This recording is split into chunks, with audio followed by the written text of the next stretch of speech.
Meanwhile, in the background, it can be because of fear, because it can feel very vulnerable to start being very visible all of a sudden, even if you see that it's immediately working, it's just like, oh, I never had this many, connection Yeah. requests and follows and, messages from strangers. And even if it's positive or even largely positive, it can feel a little disconcerting because you suddenly feel like you're on a stage. Today on Wisdom Journey podcast, we sit down with Chanoa Inez, personal branding advisor, creator of Magnetize Your Personal Brand, and author of Dream On, How to Create the New Life of Your Dreams After Upheaval or Loss. Her work sits at the intersection of identity, healing, and visibility.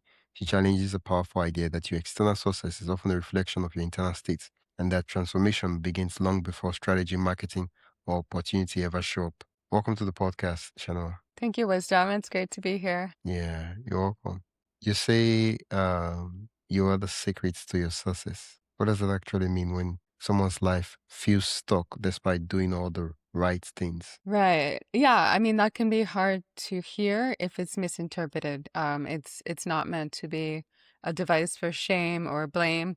No kind of criticism there. Just it's a really empowering truth, actually, that for the most part, we have been taught to focus on our outcomes, all of the toil, how many hours we're spending on work, hard work, sacrifice. But the truth is, if we're not aligned on the inside, we're going to see very little fruit for all of that labor. And so the same is true for employees, but they're part of a larger system. So it's not so dramatic because it's not their company and their energy does not influence every aspect of the company. But in business, we quickly see whatever we haven't sorted on the inside, it plays out in real time, basically, in our businesses. So what I mean by that is to say that you're the secret to your success. If you look at a business owner who struggled with setting healthy boundaries, Yeah. or they were afraid to create a personal brand because they wanted to hide behind their business as kind of like a faceless entity, a kind of voiceless entity, to not be seen, to not fear, be at risk for rejection or criticism. When a person goes beyond these hurdles, not only does it create ripple effects that affects their personal lives, but it affects their businesses very quickly. They attract different caliber of people to work with because everything is energy. The person with the poor boundaries often attracts clients that are going to mistreat their boundaries because they realize that they can do that with that person, right? Whereas, clients that will just like be very respectful and really are aligned with their purpose, they're going to be there for that person who has that confidence and is standing their ground. So it's a really wonderful thing to know because yes, there are so many external factors that are way beyond our control in business or in the world at large, right? But the thing that is entirely within our control is one of the most powerful aspects of business, and that's our essence, the true self.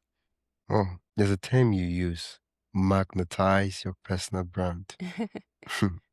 I love that. What does that mean? Yeah, I chose that word, magnetize, because it's really about attracting more opportunities, and also because my program is about energy, right? So all the inner transformation that you do, it creates these external effects, and it changes everything. So, in terms of a personal brand that is based on the truth of who you are. If we look at you, Wisdom, and we looked at, if there was a version of you who did the classic personal branding, so you only focus on like social media templates, your website, Yeah. how you show up to a podcast interview. Okay, that's good. But then look at another version of Wisdom where he's done all of that inner work. Now it's going to go much further, because the external elements can only go so far. So people are going to think, oh, I like Wisdom's energy. You're going to be more memorable. People are going to remember to refer you, to send their friends to you to be clients. You'll, meet more people for different partnerships in business and things like that. So it's really about taking what would normally be just like a flat personal brand and making it something so vibrant. And again, it has to be based on who the person is. It can't be based on kind of like an avatar of who is the successful person in that person's industry, or what do I think the people on LinkedIn are going to like, or my Instagram followers. No, it's really just playing on your strengths, who you are, and thinking about, okay, not only what are my strengths, but what do I often hear about myself from other people? Like, do people often, comment on my calming energy, the way that I have a way with words and things like that? And then how can I bring all that together to incorporate into my personal brand positioning, and messaging so I can attract more opportunities? Because it's really becomes undeniable because people don't do, the famous saying, people don't do business with businesses don't do business, with businesses. It's always people, right?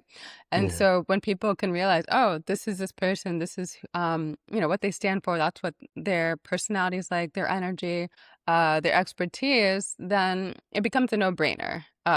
Meanwhile, it's out of our control to, not have competitors. Most people have competitors. I don't like to think in terms of competition, but people have alternative options. But if they're like, oh, Wisdom's the guy, it's a very different thing.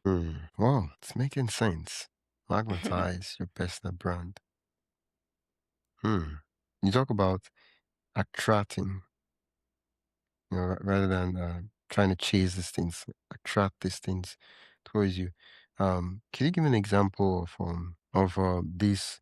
When someone has done the work to magnetize their personal brand, some of the things that tend to happen. Yeah. Yeah, just to clarify, it's definitely about, magnetize to attract opportunities, but I don't discourage people from doing outbound as well. I think it's really Okay. important to Okay. also be proactive and Yeah. engaged in one's business. But at the same time, you don't have to search for every opportunity. You should also have opportunities coming to you without you having to go look for them. Or Yeah. you can simplify your sales conversations because they've come to understand who you are. So they don't need you to sell them. They're like, let's get on the phone and let's make this happen? Yeah. Um, so yeah, so what happens is, for example, you look at people who, a lot of new people in business, they're really excited. Year one, year two, they always have work. They're getting referrals all the time, but that's because they have told everyone under the sun that they're going to business. People wanted to support them. Yeah. And they're kind of just taking on whatever project, even if it's not aligned. And then when they start to realize that they can't operate like that, they're going to have to find, um, kind of hone their offerings and focus on, okay, actually, these are my ideal clients and ideal projects. Then the referrals start drying up, or they don't dry up, but they're not a good fit. So Yeah. that's one of the advantages of really stepping into your personal brand and clarifying that message is that, okay, the referrals that you do get, the inbound that you do get, it's almost always going to be like, hitting the nail on the head because there's no confusion. It's not just like, oh, this person does XYZ. So that's really important.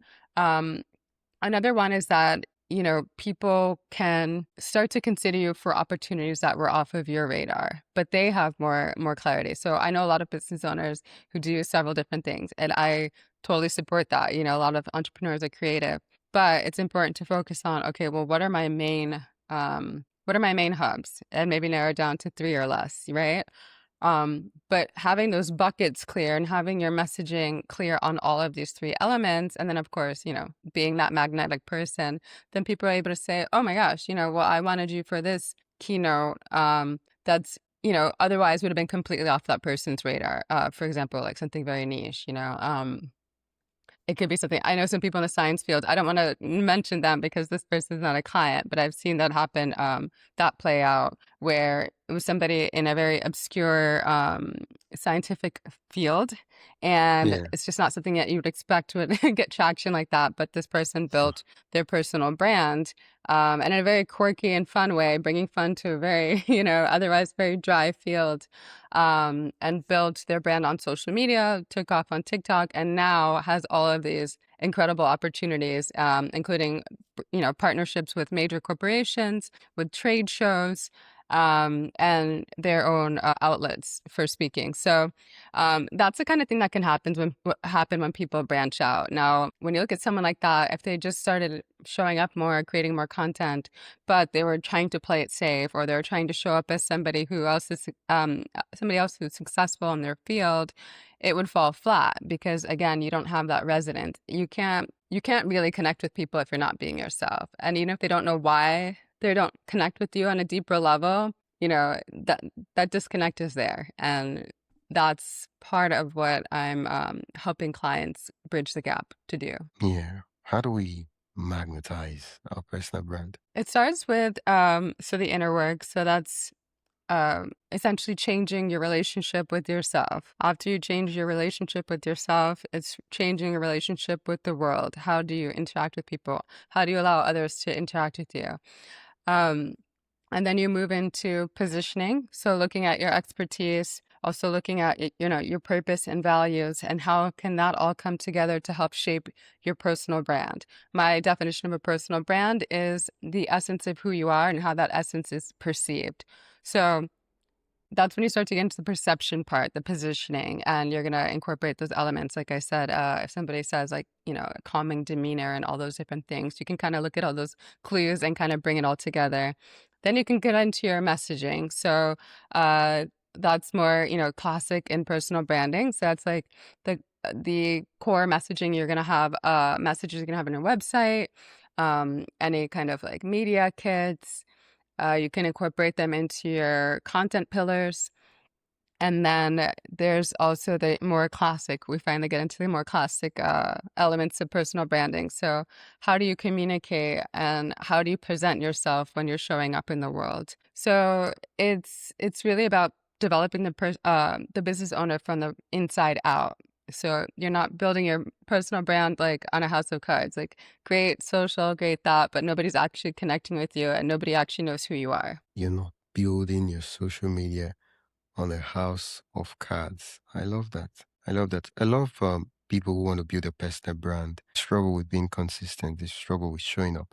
I mean, they do it for 1 or 2 weeks and then 6 months is gone. Oh, that's true. Yeah, I was supposed to build a personal brand. Okay, okay, okay, okay, okay. Lovely, lovely, lovely. How do we do that now? Yeah. What do you think is the cause of that? Yeah, oof, there are a lot of different things. One, it's just I think it can be very difficult. Like people have a lot on their plates and they kind of leave that as the last thing on their list. Like if I have time, I'll post.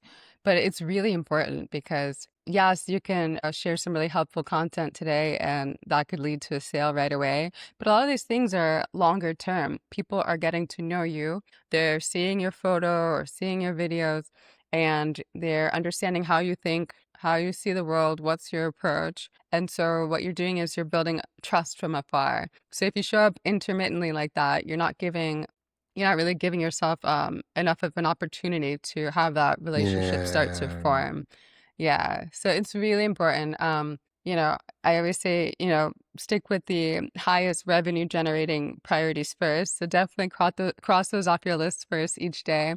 But after that, right after that, you want to go to your personal brand. Developing content, being more visible because that is also revenue generating. And the other thing is just, a lot of times procrastination or just deciding not to do something, our conscious minds can find a lot of excuses for it. Like, I'm too yeah, busy, I can't do this because of that. But meanwhile, in the background, it can be because of fear, because it can feel very vulnerable to start being very visible all of a sudden, even if you see that it's immediately working, it's just like, oh, I never had this many, connection yeah, requests and follows and, messages from strangers. And even if it's positive or even largely positive, it can feel a little disconcerting because you suddenly feel like you're on a stage. But that is just something that, over time, it just starts to become second nature. yeah, So a good reason to stay consistent so you can get used to that. yeah. I guess the question I should be asking is, how do we stay consistent long enough so it becomes second nature for us to stay consistent? Yeah, I mean, Does the that's really question make gonna be sense? it does, it does. Like, how Yeah. long does it take to feel Not we're necessarily all how long per different, se, but so you have to persevere. But how do we persevere long enough that like, oh yeah, it's content. It doesn't become I need to think of how I create content. right. Oh, well, if you're talking about having, like, creating a content plan. Yeah, that's a little different, but I've been in messaging strategy and copywriting for so many years, so I don't have Yeah. such a strict plan. My brain just like goes like that. I Yeah. know the universe of my business, but for anyone who doesn't have that kind of background, um, it's great to really map out, what are the main ideas from my messaging what do I want people to know about me and what kind of perspectives do I want them to hear from me, from my unique place? And then kind of list that all down. And then just ensure all of your content connects back to that. It doesn't have to be long every time. It can even be a few sentences as long as you're Yeah. getting your message out consistently. So that should take some of the pressure away. But the other thing I would say is I never advise for anyone to start becoming more visible in a way that's trending just to do it. I think it's really important that you do what feels best to you. So I know some people who they don't really like being on video, so they will share content on like Instagram, but they'll have like a voiceover with their voice. So at least people are Yeah. connecting with them in another mode. And every once in a while, they'll share a picture of themselves. So I think it's nice to take baby steps. There's no reason to like jump on a stage, or even to have that to be some kind of end goal. Just see what you're comfortable with. And you'd be surprised how comfortable you can get with that pretty quickly because when you stay consistent, the ideas come more quickly. Um, and then it just becomes kind of like a thing you kind of check off your to-do list. It can even be fun, really. Yeah. Hey, quick break. Before we continue, I'd love for you to join the Wisdom Journey newsletter. Every week, I share exclusive insights, tools, and behind the scenes updates to help you stay ahead in your own journey of building an online business. It's simple, practical, and built to help you grow. Sign up today for free at the link in the description. Now, let's get back to the episode. Yeah. And the personal brand is mentioned. There's a lot of things and a lot of places. I mean, there's LinkedIn, YouTube, there's blog, there's Instagram, there's guesting on podcast, there's hosting your podcast. And then you're like, okay, it's overwhelming. Is there a way for Yeah. me to say, okay, I mean, this is it. This is what I focus on rather than being overwhelmed by all everything. So I can just tune out Yeah. what's not necessary. Unless you have a giant content team behind you, I don't recommend you try and be on all the platforms. Yeah. Um, First, I'd say, where are your ideal clients or customers? Where are they? What are their favorite platforms? Those should be your priority. Next priorities are what do you enjoy? And keep the numbers small. I personally on three social platforms, but I only really promote two of them, and one's much larger than the other one. And I made the decision I left Instagram when I started writing my book, and then I opened a new one after my book came out, and I decided to make that one private actually. So I could actually have a much larger following, but I decided to keep it like that. So after my newsletters, that would be like the next most kind of vulnerable space for my followers, and they get a lot of Yeah. insights that it won't go anywhere else. But I just prefer to have like kind of like a door. I encourage people to request a follow, but I like to know what's happening. So yeah, definitely there. Number one, where's your client? Two, where do you gravitate towards? Because that's going to help you see where you're probably going to thrive. What if where your client is on doesn't align with where you gravitate towards? What do you do about that? Um, I mean, then you can skip that, but there's probably going to be some So, crossover there. which one are we skipping? Are we skipping? Ooh, what you gravitate towards the most. Yeah. If your I client's not mean, there, but chances are there are so many platforms, chances are there's going to be something. So let's say, for example, maybe you gravitate towards video, but your yeah, clients aren't on YouTube, but there are other platforms where you could use video. the So there are a lot of things LinkedIn. that you Yeah. can do to kind of bridge that gap. So it doesn't always have to feel like so overwhelming. That's not the goal. It shouldn't have to feel like that. Is there a step after they gravitate towards? You've picked a platform you Oh, gravitate towards. no, just those two, because I mean, number one, where your clients are for sure. And then when I say where you're gravitating to, what you gravitate towards, I mean, I'm hoping your clients are also there, not just to go somewhere because you gravitate towards it. So, like, look at that list. My clients are here, and then, okay, which ones are calling to me? So, if your clients are on, I don't know, TikTok, YouTube, LinkedIn, and Substack, and you don't want to do TikTok, don't do TikTok. Just don't do it. Or maybe you're going to set it up to have some content you create, original content elsewhere that's going to show up on a platform that you're really not interested in getting into, but you want to have some kind of presence there because your clients spend a lot of time there, you can do that too. So, yeah, that's what I mean. So it's a very tailored approach. I really shy away from anything that tells people, something very prescriptive, very blanket. because we're all so different, like, I have a few newsletters, and that's because I'm a writer, Yeah. and you don't have to be a writer to have newsletters, but I mean, that would be torture to some of my clients if I said, go start 4 newsletters. They'd be like, what? But meanwhile, it's Yeah.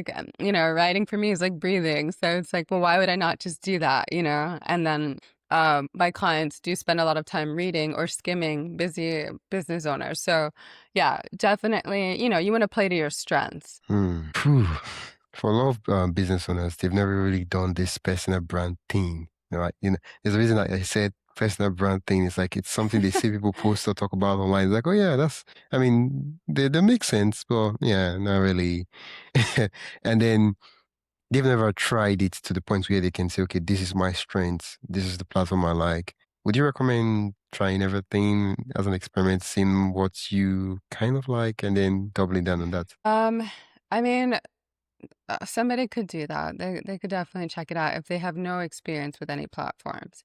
The business owners I work with, they're already in business. So they have generally, experimented with the most popular platforms at least. But definitely somebody starting out, if you're unfamiliar with, what are the options out there, take a look. And you don't even have to put your business name or your name to that account. You can just start an account where you're kind of tinkering with it and seeing what's going on, looking, search, look up some keywords, look up some things that are tied to your business or your ICP, your ideal client profile, and see what comes up. And if it resonates, it seems like a good fit, then you can go ahead and, establish a formal platform profile for sure. Yeah. And usually when it comes to, you know, personal brands, people are always looking for, is there a strategy? Like, because oftentimes when they're doing it, it doesn't feel like they like they know what they're doing or something is actually Hmm. working and it's not, so is there a strategy towards it, or is it just throw what um show something on the wall, see what sticks? Yeah. It's a little different because this is what I do. So I'm immersed in this. So, you know, Yeah. my strategy kind of has there's some structure to it, but there's a lot of fluidity because this is my domain, right? But definitely personal brand strategies help. That's one of the things I also offer to clients, consulting services. So that helps. So it's like looking at, okay, what's my purpose? What are my greatest priorities in business? Yeah. Um, and ideally, if they're, like the top few things I could have my personal brand do for me, if I want to put Mm. my brand to work for me, what would I Yeah. want those results to look like? And then going from there and developing that strategy, developing, what do I want to say? Where do I want to say it? And who am I going to say it to? And that's really important. It's just that level of consistency because again, it's like, yeah, it sounds like that personal brand thing, right? That's why I Yeah. created my program because, people talk about it so much, but you don't really hear about this inner work, and that's a really integral part of it. But the main goal of a personal brand is to have short term, but also long term wins. So you're setting up this like it's like a version of you, but it is, so it needs to be as much as like you and as representative of you as possible and your expertise. Um, and putting that out into the world. And then you are creating content and you are, engaging in events and things like that, going on podcasts. And what it is doing, it's creating this, it's almost like a little world of you where not only can you get short-term wins from that, but I mean, years from now, people can be in need of the services that you have to offer, and they're gonna find you. And then they can see based on that content, like, oh, is this the person I want to work with, or this other person who's offering something similar? Because are we going to click? Is this the right person for me? So I think it's such a valuable asset, especially today where there's so much like AI created content out there. There's just so much content in general, and a lot of it's not saying much. And it is such a strategic advantage for business owners to infuse more of who they actually are and their ideas, even if the execution's not perfect. That's not the point.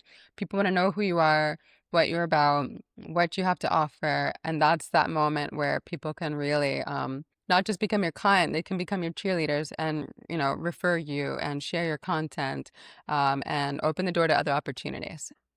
Oh, I love the strategy. It's all making sense now.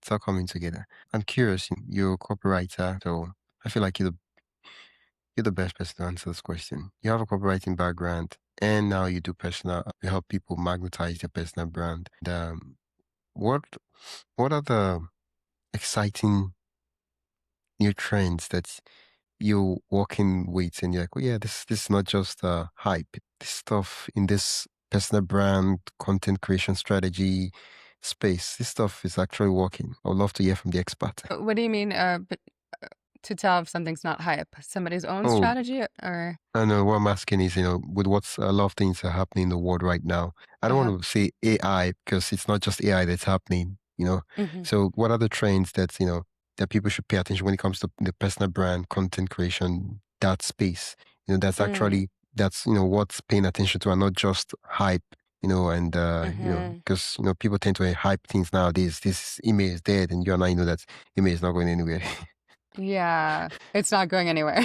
There's always gonna be, new tech tools, to help people with content planning or, things like that.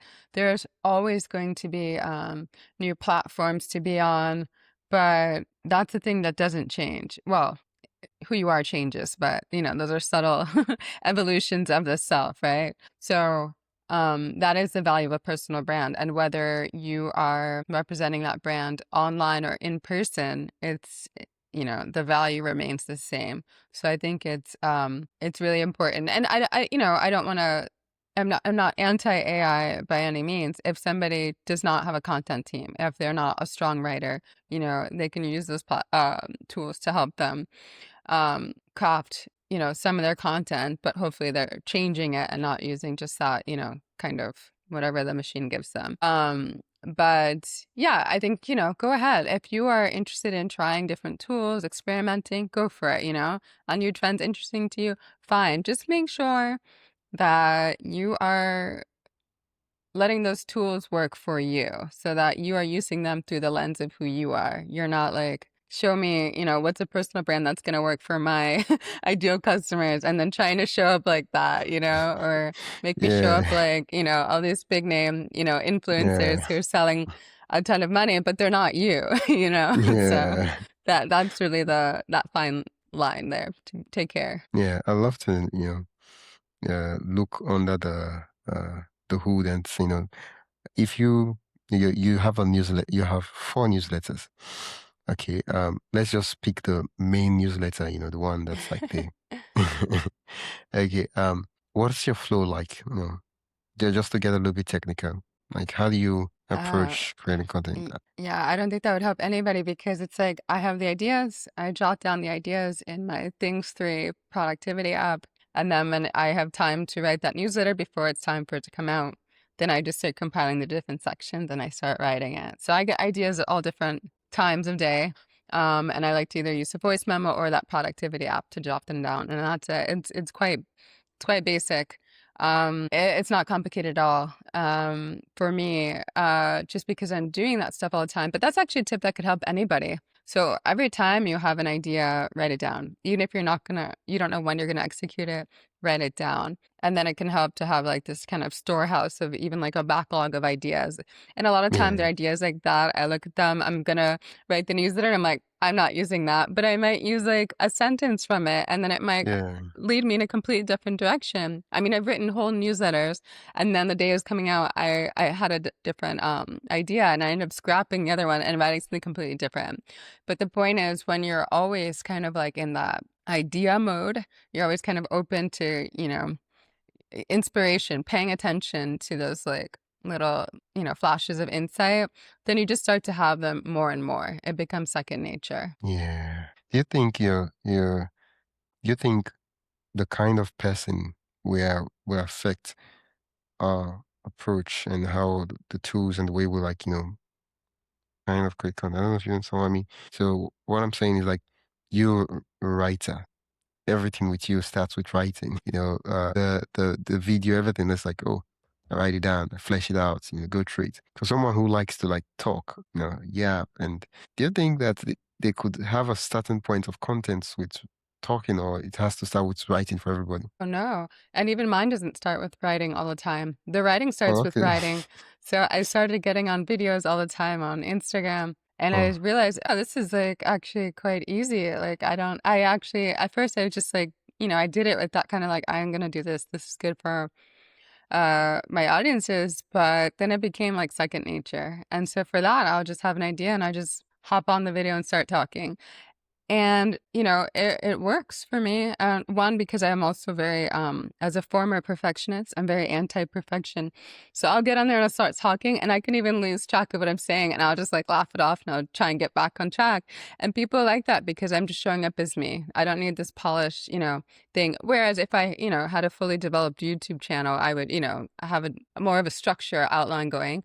But yeah, it's just about really what works for you. And actually, on that note, if somebody just loves to speak, but they want to have a newsletter, they can even experiment with recording themselves speaking, taking that transcript and editing it a little bit and using that for their newsletter because it's still coming from your voice. So I would definitely encourage anybody like whatever feels good for you, whatever's your forte, whatever lights you up, definitely be creative. There are no rules. And the more that you enjoy showing up, the more you're going to stick to it. And also, that energy is contagious for your audiences. we started the conversation with a quote that you share, and that's "You are the secret to the success." I can't remember the exact way I said it, but Yeah, to you know your what I'm talking about, success. right? Uh huh. You're the Yeah. secret to your success. Yeah, like because usually people are always looking for, and it's crazy because we started the conversation with that, and yeah, I was asking you, what could we do? What did we do to succeed? And all those questions, trying to find a special secret sauce that you use that you probably could sprinkle on a workflow, and going back to the quotes, you just like, I am the secrets to the success. I mean, you are your brand. I am my brand. That's it. How do you want to run it? It's really interesting because, I think most of us, we get into business because we want to be able to do what we want. But then we get Yeah, into our business and we treat ourselves like an employee. Like, how do yeah, I need to do this thing? I have to do this thing. And we start making it yeah, very difficult. So getting back to that freedom, it's really all there. yeah. Getting back into the freedom. Every time I hear the word personal brand, my heart sinks. No, but that's interesting Uh, because you have a podcast, well, more than one podcast, and you show up on video. So what makes your heart sink? I need to be putting myself out there because now I just do podcasts and podcasts only.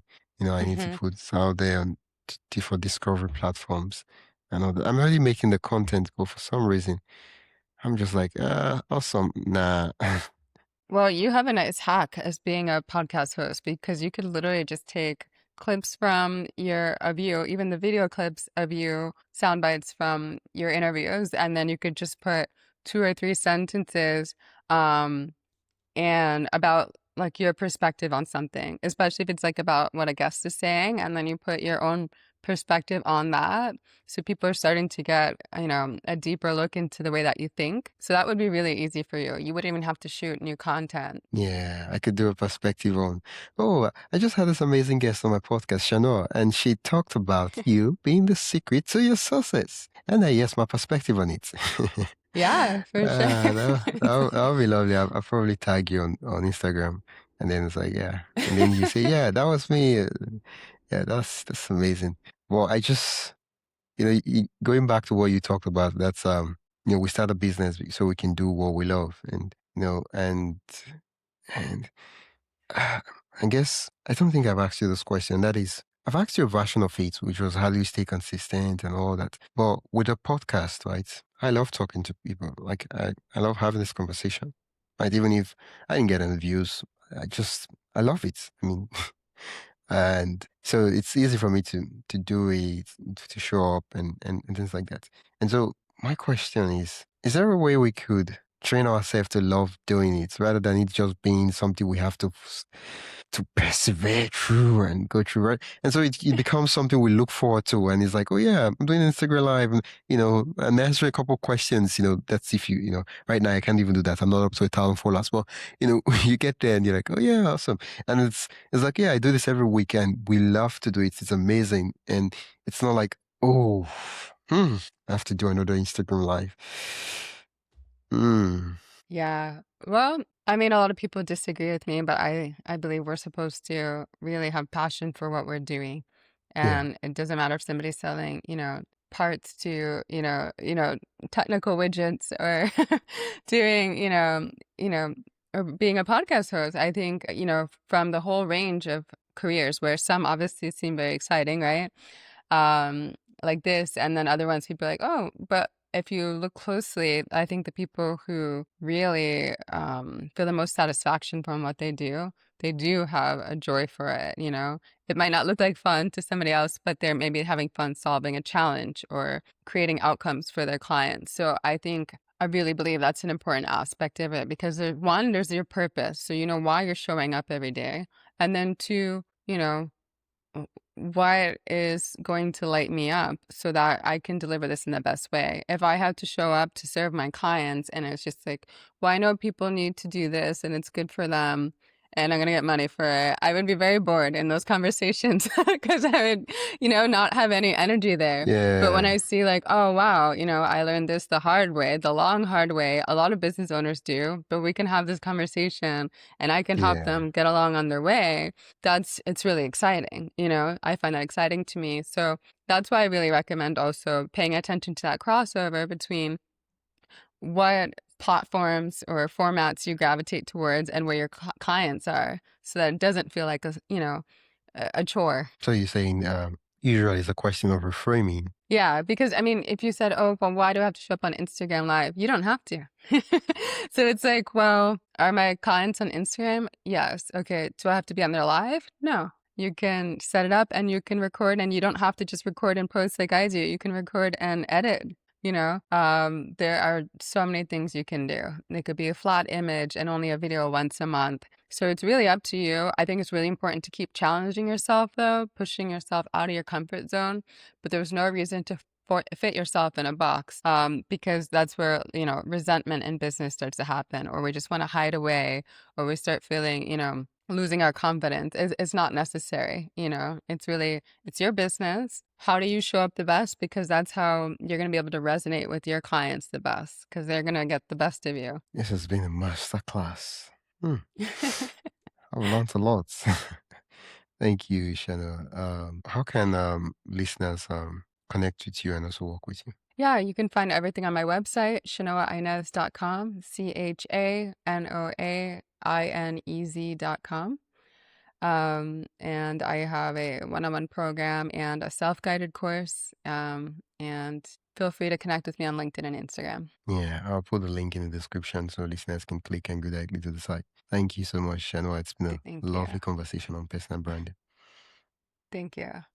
Thanks for tuning into Wisdom Journey. I hope today's episode gave you practical steps and fresh ideas to keep moving forward. If you found value, be sure to subscribe and share this podcast with a fellow creator or entrepreneur who'd love to learn too. And don't forget to sign up for the newsletter and the link in the description for more resources, experiments, and lessons straight to your inbox. Until next time, keep building, keep learning, and keep walking your own wisdom journey. Yeah.